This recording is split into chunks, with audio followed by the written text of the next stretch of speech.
Right. Thanks, Guna. So that's the main agenda of today's webinar: scaling marketplace business with Amazon. Yeah.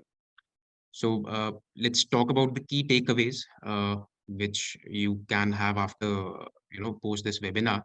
So one, we'll be discussing a success story of a rapidly scaling D2C brand on Amazon. Then a brief about why Amazon is important for performance marketing, and thereon we'll move into the best practices uh, at each stage of funnel. We've classified that into parts, so we'll be discussing for all those parts. And thereon we'll move to optimizing budget across campaigns to maximize ROAS.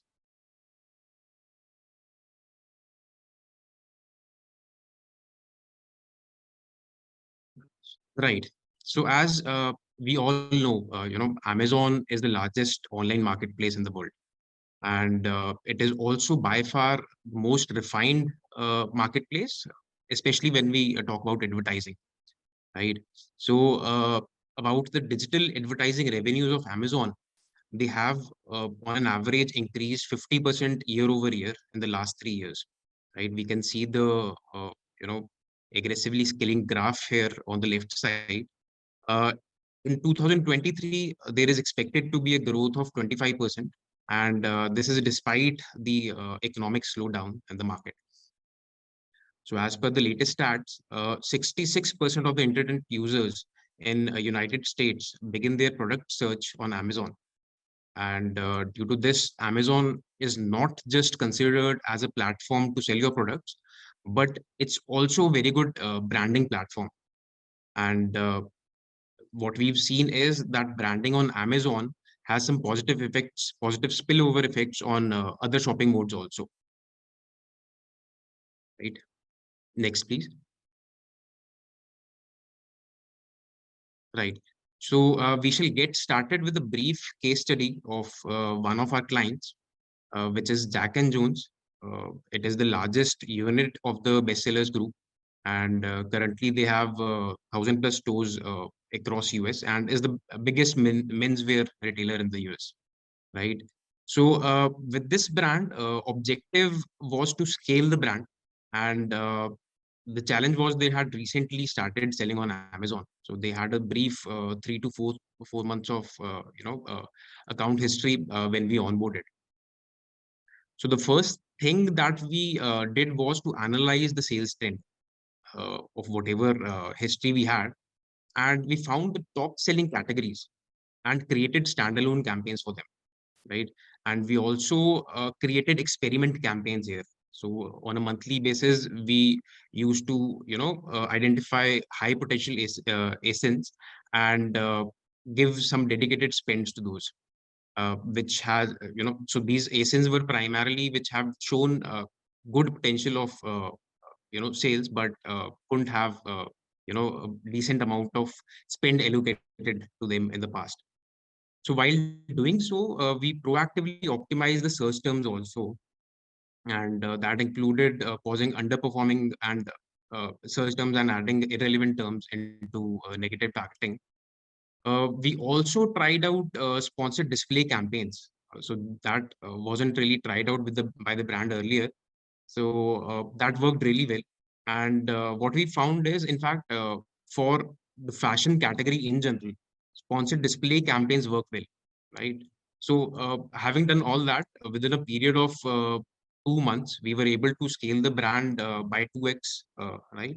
And not to forget mentioning that it was done with a complemented uh, a cost reduction from 16% to 10%, right? And this scale up was also really very helpful for the brand to considerably scale their overall business on the platform.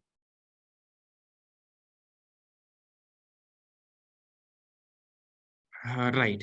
So in this webinar, we shall be discussing how to grow your business using Amazon. So now, starting with setting up things, we shall talk about some fundamentals about Amazon and a few hygiene checks that are to be done before promoting your products.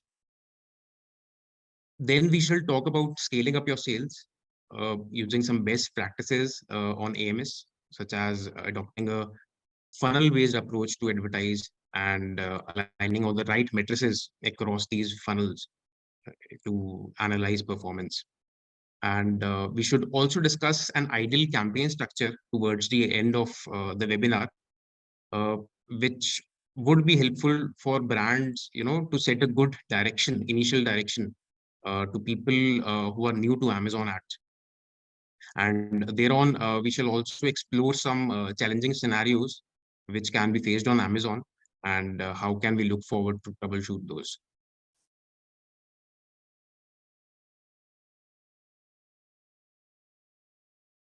Right.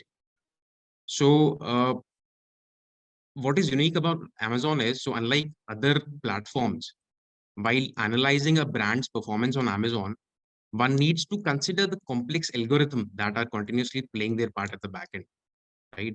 So it is always important to first understand the way Amazon ads really work and then figure out the way forward. So what is Amazon algorithm actually? So it's in simple words, it's the system through which Amazon decides how to rank the products. Whenever customer does a search, what product should come first and what should be the order of the listing. It is somewhat similar to the Google SEO to much extent. Uh, so in a way, product ranking is the crux of Amazon's algorithm. So you need to identify what works as a catalyst for your ranking and what works as an inhibitor. So if you see this image on the right, it's a chain reaction in a loop. So better rankings lead to more visibility, and more visibility leads to better ranking. So the objective is here to enter the loop using the right kind of catalyst and avoid the inhibitors. And what works as a catalyst? Firstly, traffic. So bringing relevant traffic to increase impression and topped with a good CTR is critical here. And secondly, conversions. So we need to ensure maximum conversions with best possible listing and also, top-notch fulfillment processes. And also a little about the inhibitors. Just the last slide, please. Yeah. So anything that spoils your customer experience are basically the inhibitors. To name a few, RTOs, and which is the primary reason.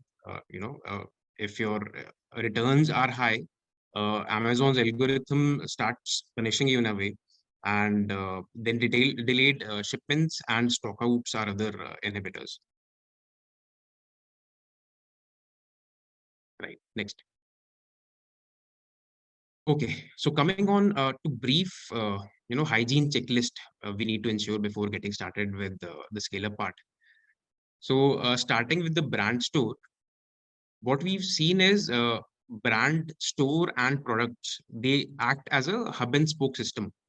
So whatever traffic you bring to the hub helps increase your product relevancy, right? And it is also seen that creating a brand store in itself is significantly helpful to boost the organic ranking of your product. So the different parts of a brand store are mentioned here on the left. The top, which is the banner, is of utmost importance, and also to highlight, is quite underutilized by brands. So do not use it just to display the logo, but use it effectively to convey the brand story or to promote the latest offers the brand has launched, let's say during a festive season or some end of sale, something of that sort.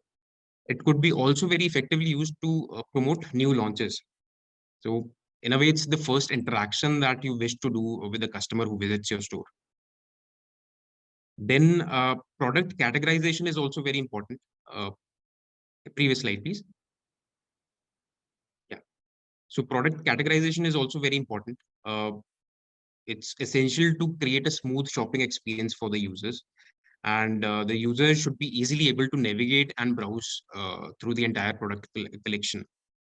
Uh, Also, to have a clear distinction, it is recommended that we create different pages for each subcategory.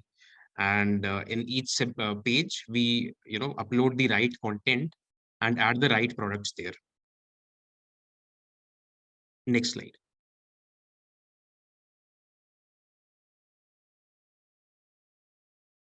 Right. So now talking about the best practices when it comes to listing, and it is a much discussed, much debated topic whenever we talk about Amazon ads. So an optimized listing has a huge role in increasing your conversion rate. So whatever traffic you are able to get through the ads that you do on Amazon, how many how much traffic of the that is you are able to convert is largely influenced by your product listing. So this again can be highlighted in parts. The first one is the title. So we need to ensure that all important information and product USPs is conveyed through the product title itself. And for instance, if you are, let's say, promoting a smartphone, put not just the brand and product name there, but also the other features of the smartphone, probably the battery size or the camera pixels, etc. Uh, Something that would help customers take quick decisions based on the title itself. The second is your description. It is very important to put in a detailed description, and this needs to be easy to comprehend also. And while doing so, we need to ensure that we cover all the related keywords, which would help enhance the SEO. So at the back of our mind, we always need to have, the Amazon algorithm running. So from that point of view, covering the correct keywords is really very important in the description. Then the A plus listing. So A plus listing is a combination of images and text to impressively portray your brand story. And it has been seen that A plus listing is also rewarded by the Amazon algorithm to much extent. And then coming to high quality images and videos, it's recommended to have 7+ images with 1 or 2 videos also. So these videos can be influencer videos. These videos can also be, your use case videos wherein you highlight how the product is to be used through the video itself.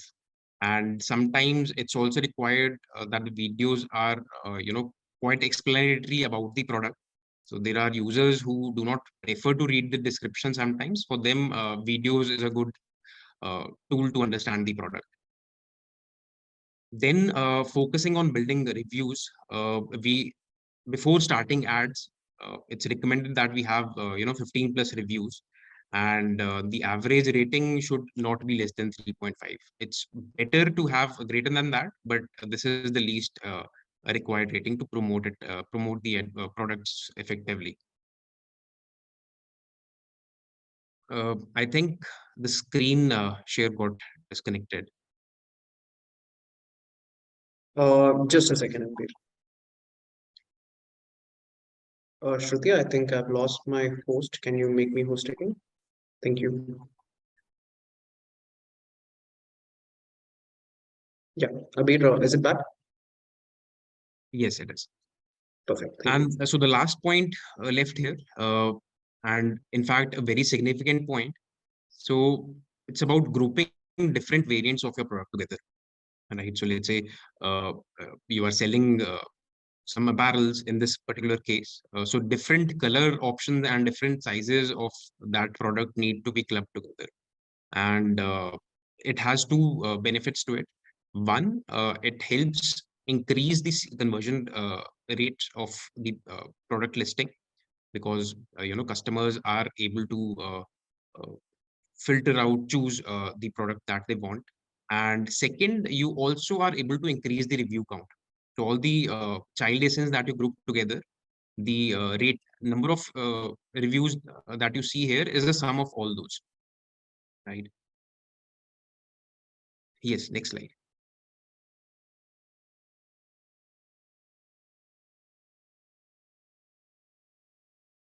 So now we shall talk about some best practices around optimization and scale up on Amazon. And so adopting a funnel based approach is very important to set up campaigns.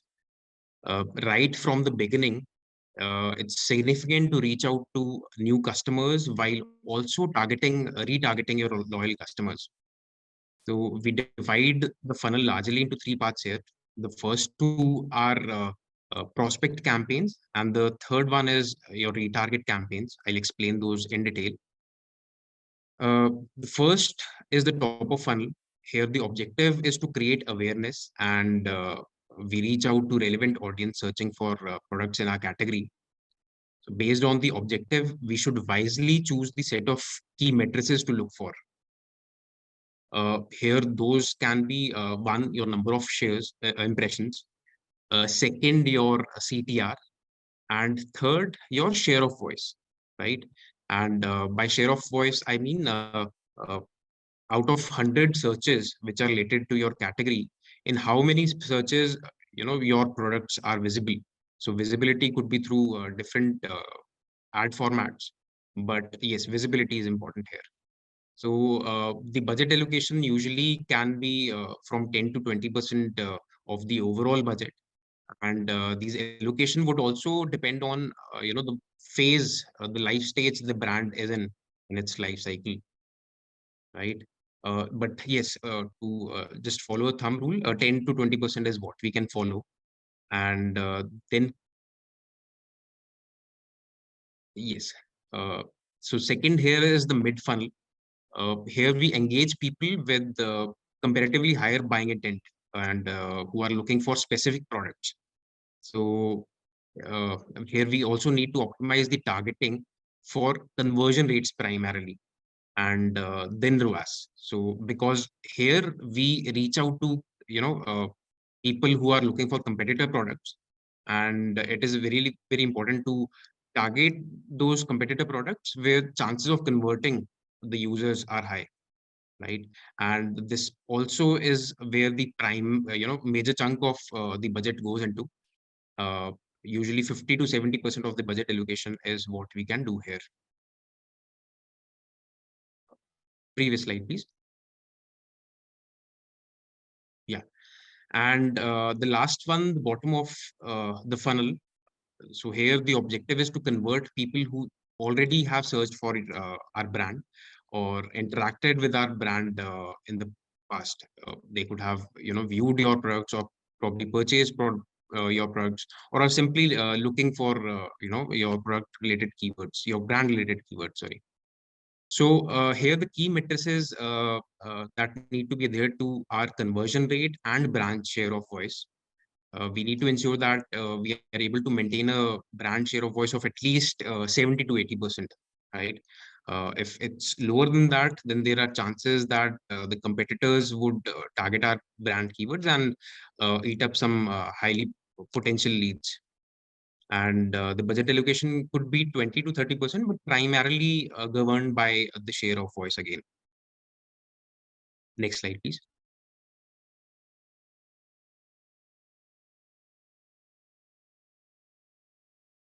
There's a quick a poll time. Just launching a poll. We'll just take a 30 seconds so that let the attendees answer the poll.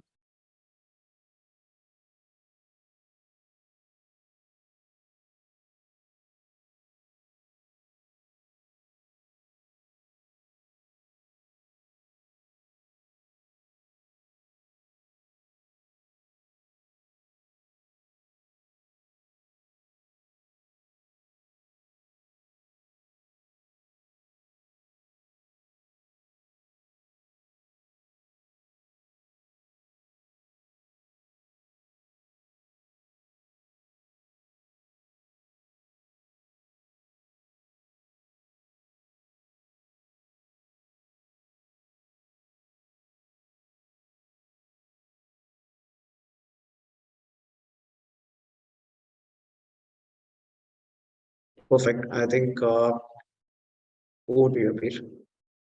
Yeah. Right, Gura. So let's Yes. move to the next slide. Yeah. Right. So now we shall talk about a few best practices across the funnel areas that we discussed. And so firstly, we'll we're talking about the top funnel best practices. Uh, so here in top funnel, we need to target high volume generic keywords and with custom creatives using sponsor brand and sponsor product campaigns. And also the objective here is to identify and target the 15 to 20 high volume generic keywords. So this is essentially based on the search rank for these keywords. So we can also use tools like brand analytics or helium 10 and multiple different tools available in the market to find those search ranks.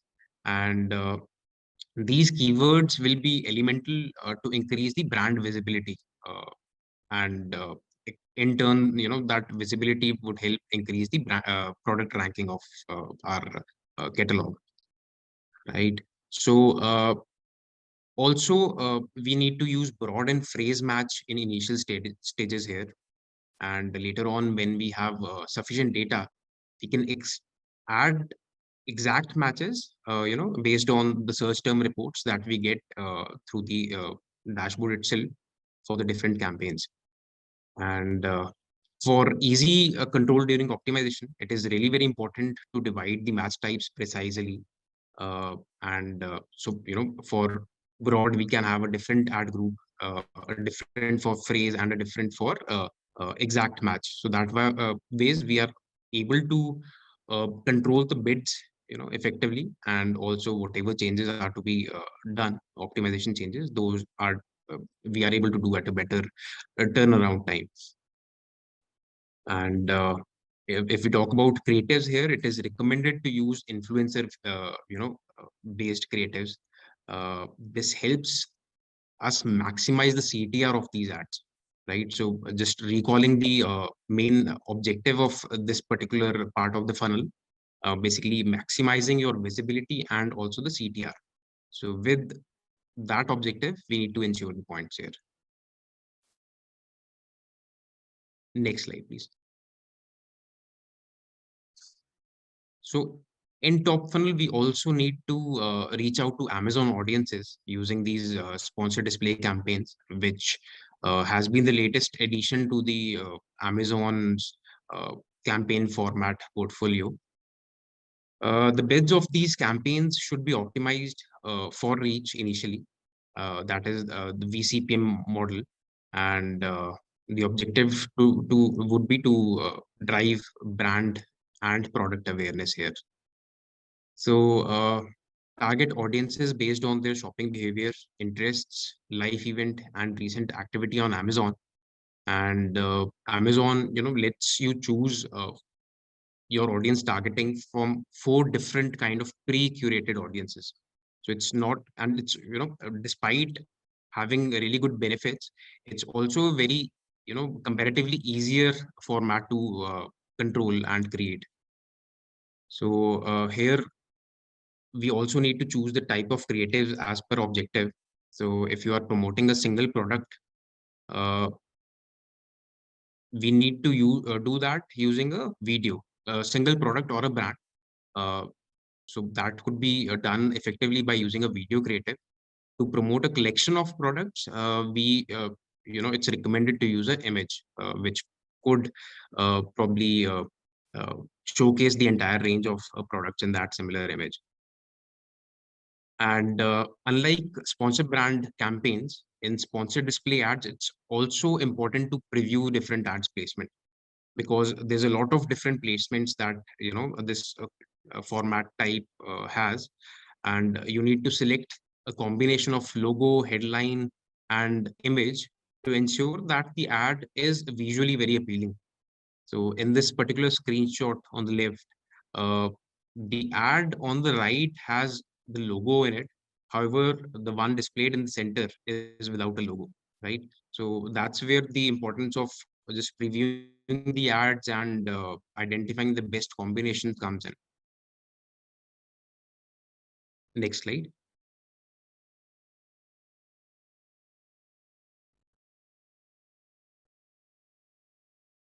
Right. So so now we'll come to the mid-funnel best practices. There are primarily 2 methods to scale up your brand, right? So one is to reach out new or brand agnostic audience in the category, people who have recently entered the category. And second is to capture the competitive market share, right? And the second is the primary objective that we have while doing these mid-funnel campaigns. So we need to target competitive brands with sponsored product campaigns and also sponsored brand campaigns. Uh, so while doing this, we need to select competitive brands based on product pricing and ratings.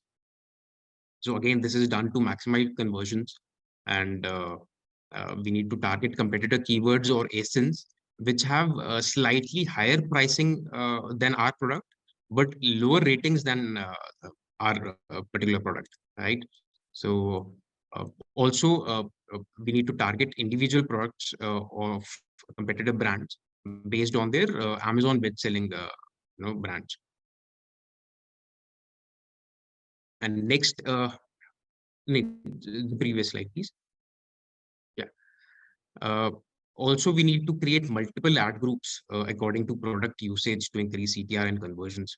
So, for instance, if let's say we are promoting a charger category, we need to create separate ad groups for different kind of chargers. Let's say it could be an iPhone charger or a C-type phone charger, right? Or even a car charger.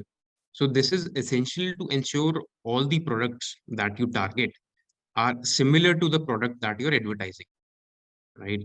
And then use of custom creatives that promote offers or additional features is also recommended. Yes, next slide.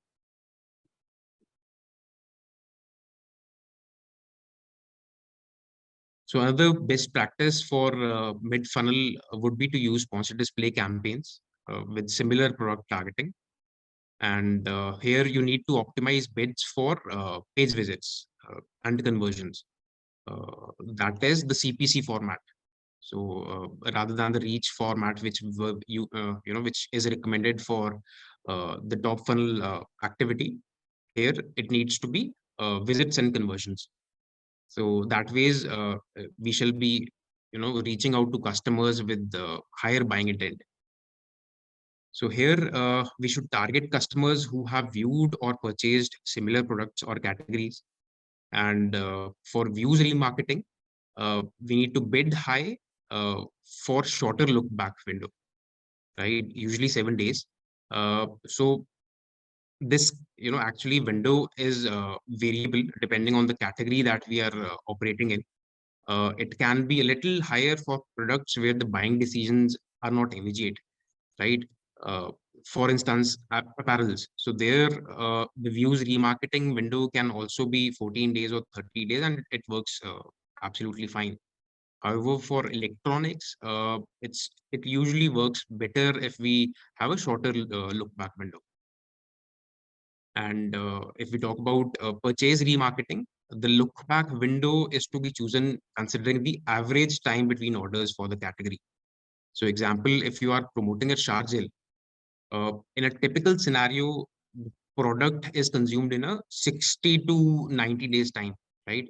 So that kind of look back should be set here. So that, if a person has purchased a shower gel, a competitor shower gel in the last 60 days, now is the right time to target that person. Next slide, please. Right. Uh, Now, not to forget the automatic campaigns, and at every stage of the brand, automatic campaigns have their own significance in the campaign structure. So we need to run automatic sponsored product campaigns to harvest relevant keywords. One, and the ad group should be carefully created to promote limited, set of products which are closely related. So this is something similar to the charger example that we just discussed. However, this could be different for some categories such as fashion. So there it is good to promote 100 plus products altogether, if it's a high-end fashion brand. But gradually, based on the response, you might divide them later on, create different ad groups or campaigns altogether. In targeting, we need to optimize the bids for different match types.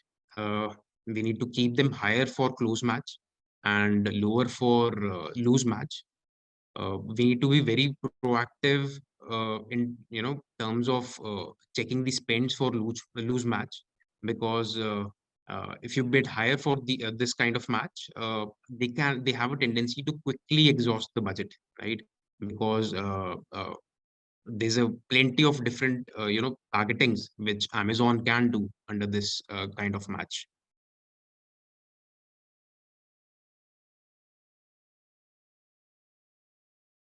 Right.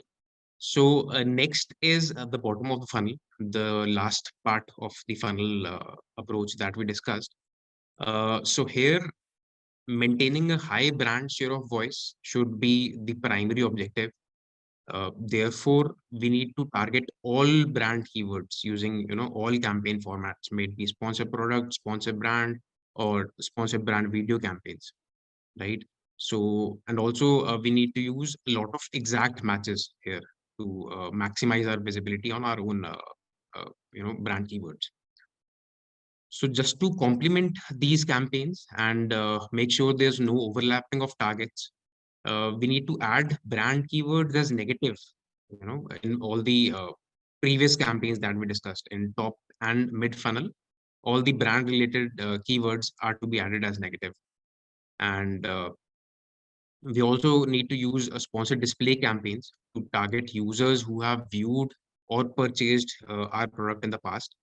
And for this particular part also, the look back window, the rationale would be the same as we discussed for the mid funnel, right?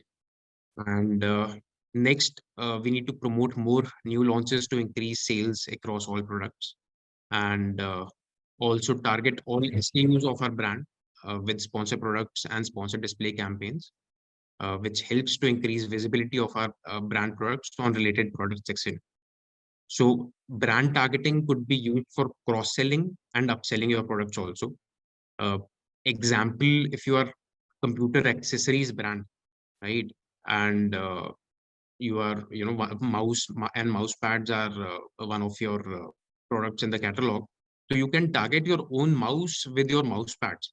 So that's just an example. Basically, uh, you know, targeting products which are usually bought together by people, right?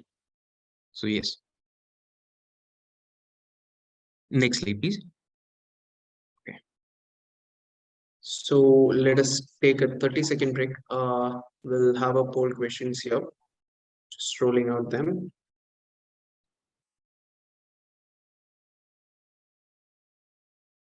Yeah, the poll has been launched. So yeah.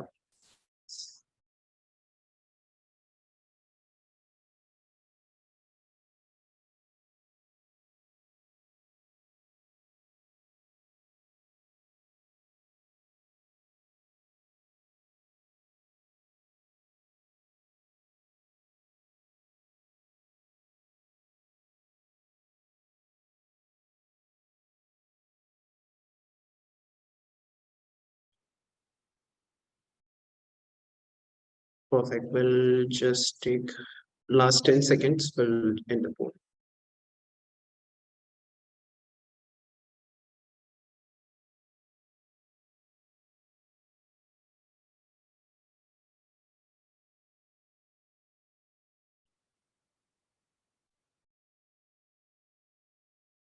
Perfect. We've done with the poll. I think over to you, Abhi. Right, Guna. Let's move to the next slide. Right.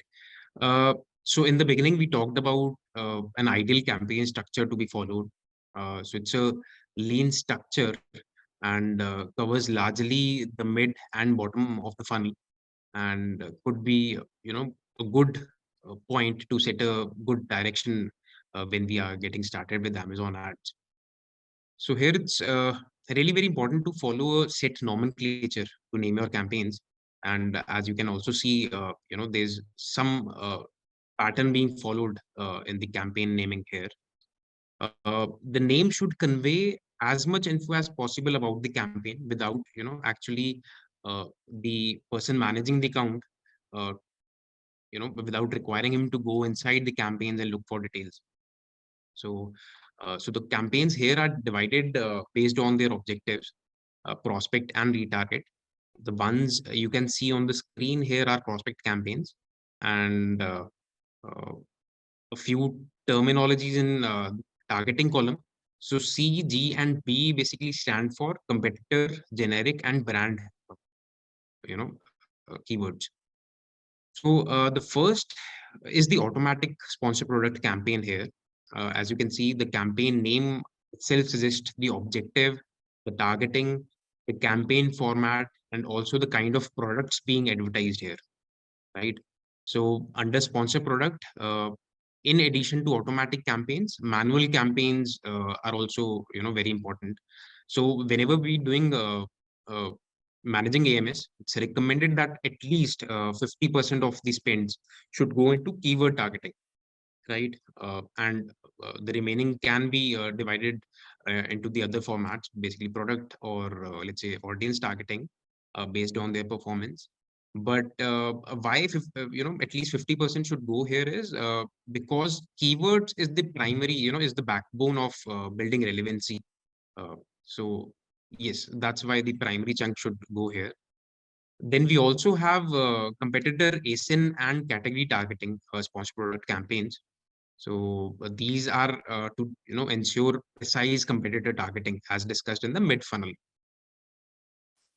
Next two campaigns are sponsor display campaigns. The first one is audience targeting, and for here we are doing views and purchase of similar products, right? And second is contextual targeting, where we can cover related products and categories.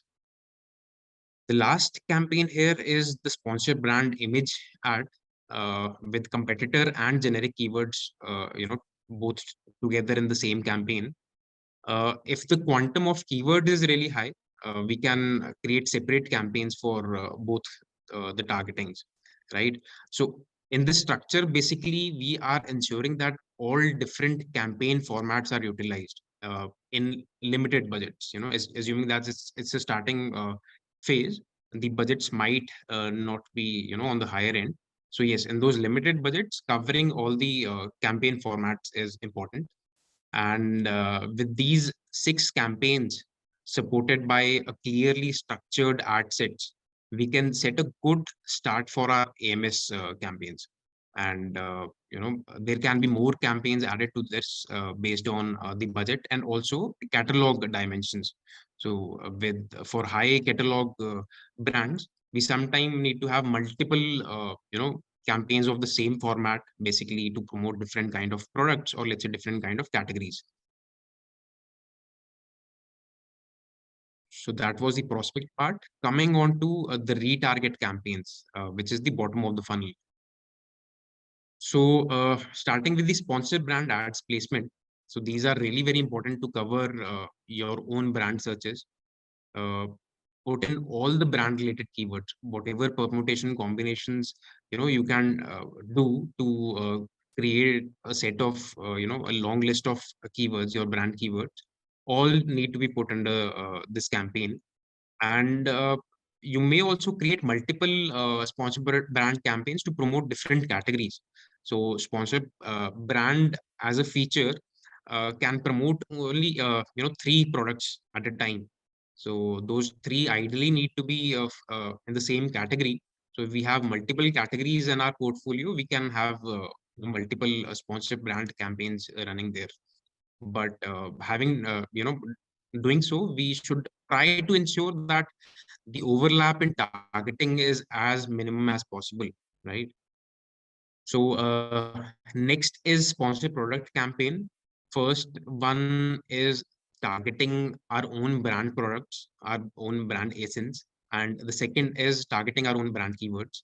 So it is observed that sponsor product visibility is more important as compared to the other formats to when we are building towards increase relevancy. And also when we talk about brand keywords, it's really very important to work on the relevancy part here also, because for Amazon, brand keywords are not actually brand keywords. Those are generic keywords, right? So based on what products get converted on what keywords, uh, ultimately, a particular brand is able to uh, win bids on its particular keywords comparatively easier in a easier manner, right? In comparison to the competition. And then the last one is the sponsored display campaign. Uh, and Here we are targeting users who have viewed or purchased, our brand products in the past. So talking about this, retarget part, irrespective of the CPC, it is really very important to maximize your impression share on brand searches. Else, if you won't do it, your competitors would target your brand keywords, and which can lead to loss of some high potential leads. Next slide, please. Okay, so coming to the last leg of today's discussion, and that is troubleshooting. So when we get started with the Amazon ads, there are different challenges that one can face. And in this section, we would cover a few scenarios, few of those scenarios. And while doing so, it is really important to uh, dive into the root cause of the problem, right? So let's say what we've used, a usual problem that we have come across is that campaigns do not spend. This is usually for new brands launched on Amazon, or new products listed by old brand on Amazon. So there could be two reasons here. The first one is low ASIN advertisability, right? So ASIN advertisability has multiple factors to it. One can be your listing violates Amazon policies in some manner, right? So you are making some unsupported claims or offers in your product listing. And one such recent case was, we were promoting an earbud for a leading brand, and the earbud had these, what we call those fitment. We in generic terms, it's called shark fin, shark fin earphones. So those keywords mentioned in the product listing wasn't really supported by Amazon because it violated the wildlife policies which it has, and due to that, the ASINs were suppressed, and ultimately we had to use a different word for that feature. So yes, uh, we need to check that the ASINs aren't suppressed due to some Amazon policy violation. Next is buy box. So your product should always have this buy box, and it's usually can be a complicated process in the beginning, but until unless the your products have the buy box on them, they won't really spend on the ads part. And the third is stock availability, obviously. So Amazon automatically, whenever your product goes out of stock, pauses the ad on your campaigns. So it's effectively a good practice because we ensure that we do not bleed money by spending on out of stock ASINs. And the second part would be too detailed structure, right? So Amazon's algorithm automatically works toward, bringing traffic where it finds the chances of conversion rates are the maximum, right? We sometimes inhibit that functionality, that leeway, with Amazon by creating too detailed structure. Let's say if there's an apparel brand, and for each and every style, we create different campaigns, right? So in a campaign, effectively, there's a few keywords and let's say just one ASIN. So those kind of setup aren't gonna spend, right? So it's recommended that we club these ASINs in the same ad group, and the clubbing can be done based on two things. One, if the targeting for these ASINs is the same, or second, these ASINs are similar or in the same category, right? So that was in case the campaigns do not start spending. Next is a really very high CPC. And before coming to this conclusion, whether the CPCs are high or not, we need to check the industry benchmarks, right? And let's say if our CPCs are higher than 20 to 25% of the industry benchmarks, then there must be scope to bring them down. The primary reason for high CPC is low relevance. So, until unless, so let's say you are bidding for a particular keyword, until unless Amazon thinks that your product is relevant to this keyword, it won't let you spend. However, you can spend by, making some exceptionally high bids there. But yes, building relevance would be the primary part. And this could be done in two parts. One, by focusing on high CTR targets, like so wherever your impressions are, if your clicks, click-through rate is high, Amazon starts building that relevancy. And placements could also help, ensure higher CTRs because, for instance, top of search placements usually have CTR on the higher end. And second is to add backend keywords to all the ASINs that you have listed on Amazon. Next slide, please. Then let's say if we are encountering low conversion rate, uh, the main reason behind this could be your child ASINs going out of stock. So as we discussed during the listing part, uh, your all child ASINs for a parent ASIN are to be clubbed together. So let's say there's a shirt and it has multiple different sizes. So if uh, a few of the sizes are out of stock, the conversion rate for the entire parent ASIN would go for a toss, right? So we need to ensure all variants are in stock, even if a few of those variants are low selling. Second is poor listing. So we need to ensure, easy to comprehend content is there on the listing, the right images, explanatory videos, reviews, as discussed. And then improper targeting could also be a reason for low conversion rate. The targets are to be chosen which have high probability of conversion, specifically during the mid-funnel targeting. And then if you have a low BSR, which is the bestseller rank. So again, ranking has different, metrics that affects it. So one is low share of voice, as discussed.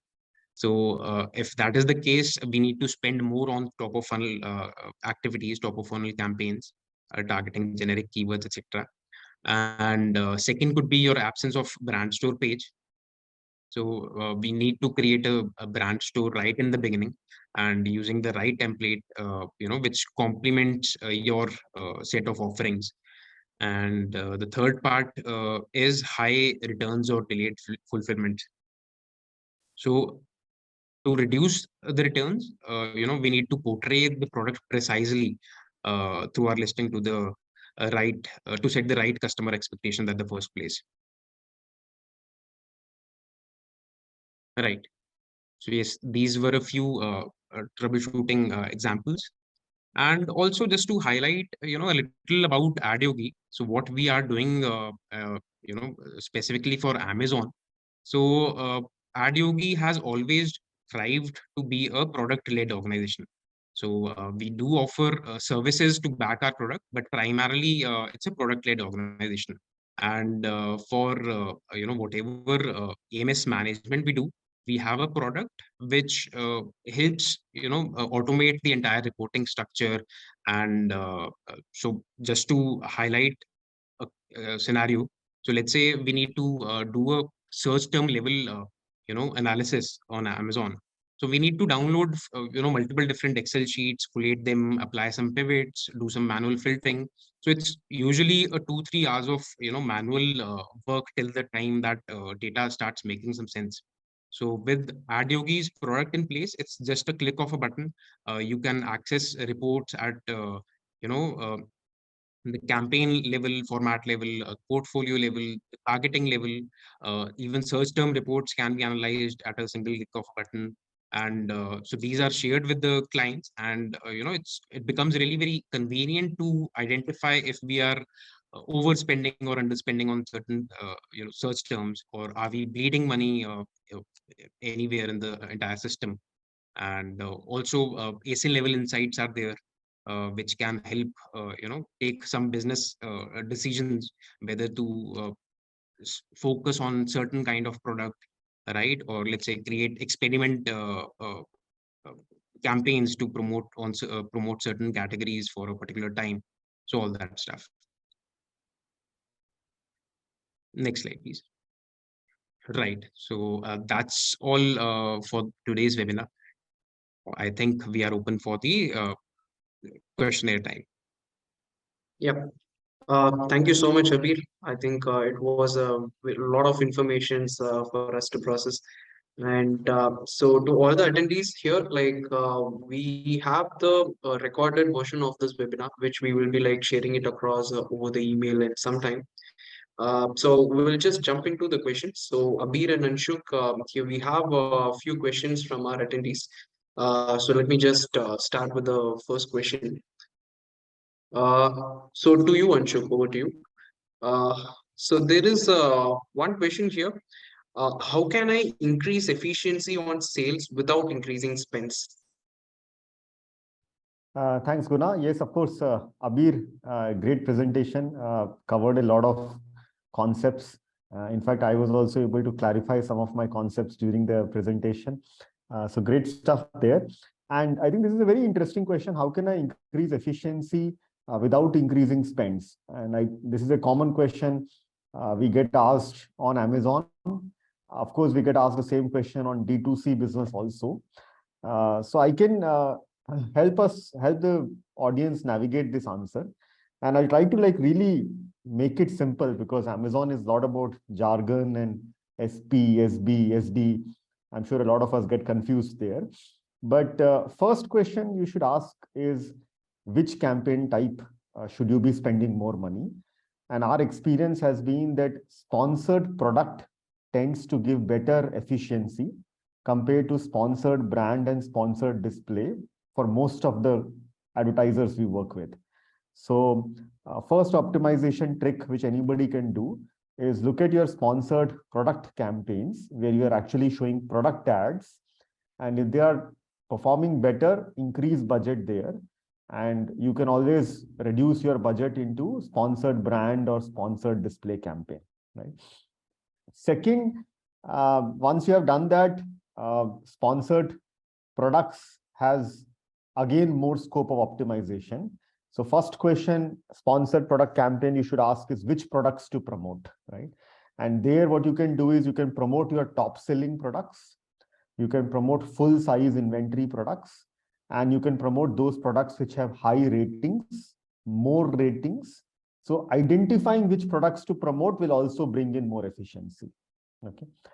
Now the third question to ask is, where should I be promoting or running my sponsored product ads, right? And on Amazon, you have an option of either doing it on keywords, or you have an option of doing it on products. Okay. So when it comes to keyword where people are searching and you are showing ads on the search list page, identify which keywords work for you. So the ones which are not working, you can remove those keywords. You can probably add a few keywords which are working really well for you, maybe increase bids on those keywords. So that can also help you bring efficiency. And maybe the fourth for today, without really getting into too many granularities, is again for sponsored products. Which products should you be showing your ads on, right? You spoke about keywords, you can speak about products. And there Amazon has this nice feature that you can pick up competitor products. So you can identify which of your competitors are closest to your brand, pick up their products. You can also filter based on price, filter based on category, and then show your ads onto those pages, right? So these will be, I would say, top 3-4 optimization which anybody can do on Amazon, which can help you increase the return on ad spend. Number one, which campaign type? Sponsored product is where we have seen good success. Number two, which products to advertise? Pick up your top selling products. Number 3, which keywords to show ads on. So remove your non-performing keywords, increase bids on your high-performing keywords. And last question, which products to show your ads on. And we would say that pick up your competitor products and put that price filter and put that category filter. So these, I would say, would be the top ones which anybody can use. Over to you, Gunnar. Thank you, Anshu. I'm sure it gives a lot of clarity. Let's move on to next question. Over to you, Abhi. How extensively can I use automatic campaigns?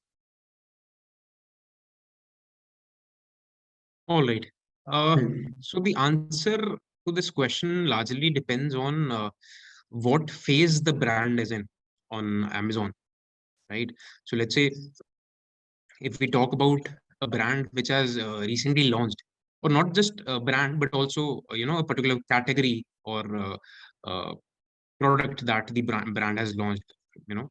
So if it's a recent launch, we need to primarily put our spends into automatic campaigns, right? To the tune of even 40-50% of the spends can go into automatic campaigns. The reason being, the primary objective here is to build relevancy, right? As I've been emphasizing a lot during the webinar also.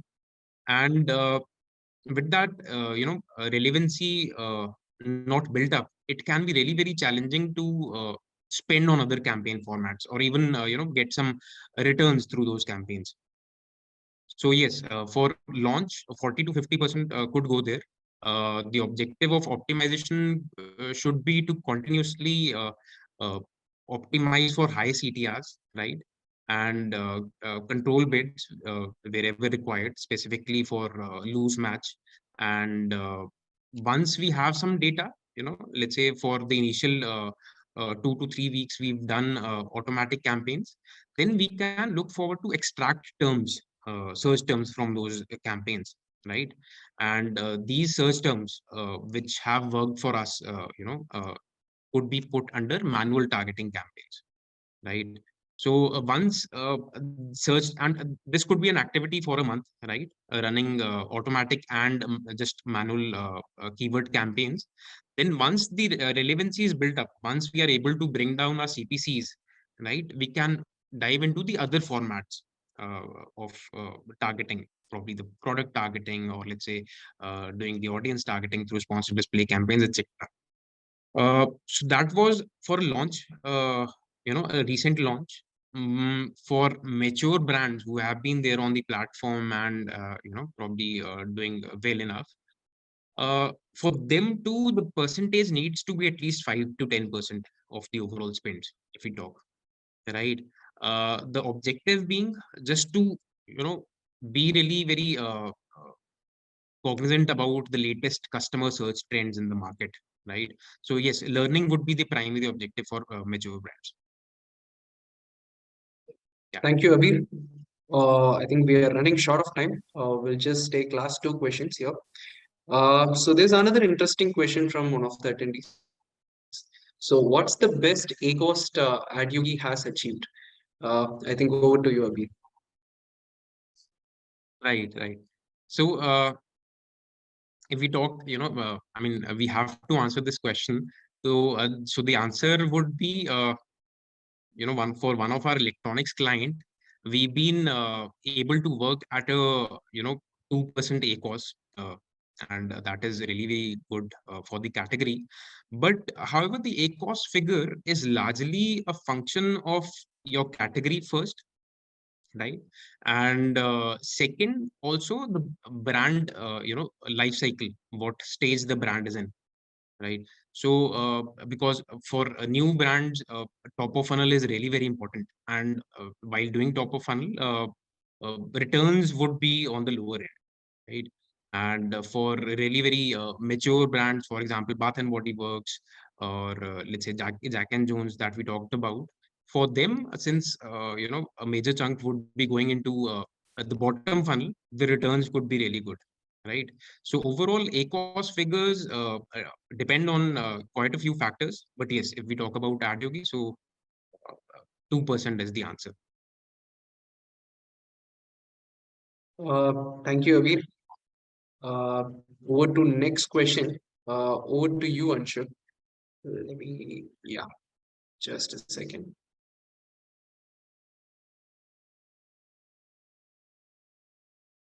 Hmm.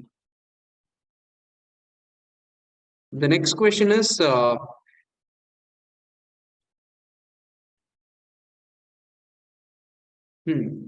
so just a second. Yeah. So the next question here is like in the sponsored display campaign, what type of audience segments work best for my apparel brand? Yeah, over to you, Anshu. Yes. So sponsored display campaign typically supports two type of targeting. One is your product targeting, and the other is your audience-based targeting. And to call out here is you cannot do keyword targeting on a sponsored display campaign. Now, which audience segment works best? Because that's the key question. Again, you have two different options there. One, you can go with something like an in-market audience, and the in-market audience is actually a very familiar term for people who have run Google ads. So Google also has this concept of in-market, and effectively what that means is people who are in the market searching for some specific category or set of products, right? So in-market is highly recommended. This is usually your prospect campaigns because these are people who may not necessarily know about your product or brand. So we'll definitely help you get those mid-funnel people onto your products and brand pages, right? The second option when it comes to audience segment is also your remarketing audiences. And remarketing audiences here would mean that people who have viewed any of your products in the last 30 days. This is actually a very good audience which you can target. And you can also target people who have purchased from you in the last 365 days. So both these audiences become very relevant. People who have seen a product, not really purchased, or people who have purchased in the past, may not have come back and purchased again. So again, these could be two audiences which can work really well on your sponsored display campaign. If you have to choose between the two, we generally recommend using sponsored display more from remarketing perspective. So definitely run it on your viewed 30 days and purchase 365 days audience. And the next priority is go for your in-market audiences. Over to you, Guna. Thank you, Anshu. Over to you, Abhi. We have one last question. Yeah. The question here is how to choose among the different keyword match types. Okay.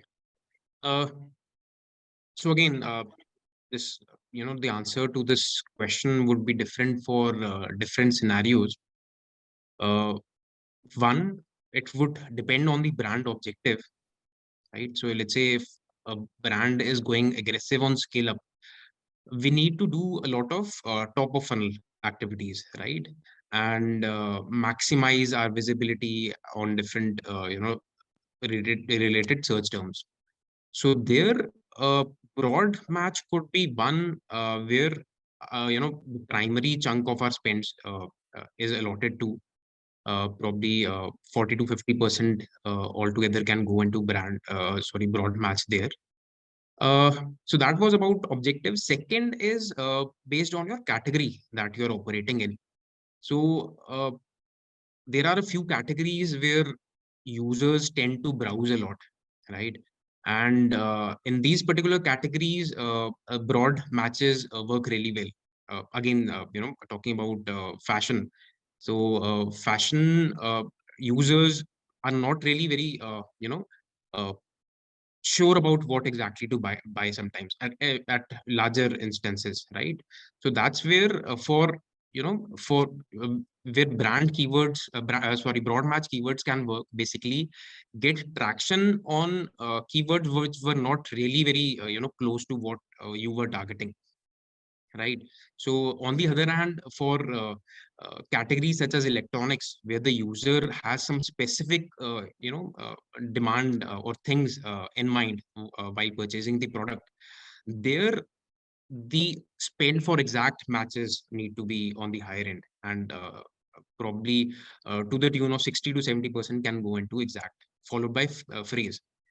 For electronics specifically, broad doesn't really work well, and in some cases we've been not using broad matches at all.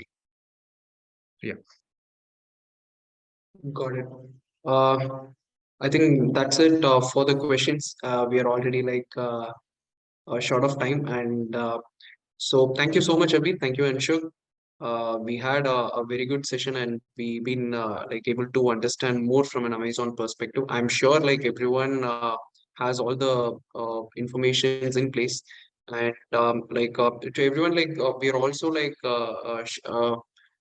sharing the recorded webinar post the call. And you can, we have also shared a meeting link here in case if you have any doubts or queries, feel free to set up a call with us, and our Amazon expert will be like getting in touch and helping you with all your queries. Uh, so that's it pretty much. So thank you everyone for joining today. Uh, Thanks a lot, Guna, and have a great day, everyone. I think Amazon ads is a very exciting space, and December is anyways a great time to be scaling brands on Amazon or otherwise. So all the best, everybody. Happy holidays in advance. Thank you, Anshul. Thank you, Abir. See you. Bye-bye.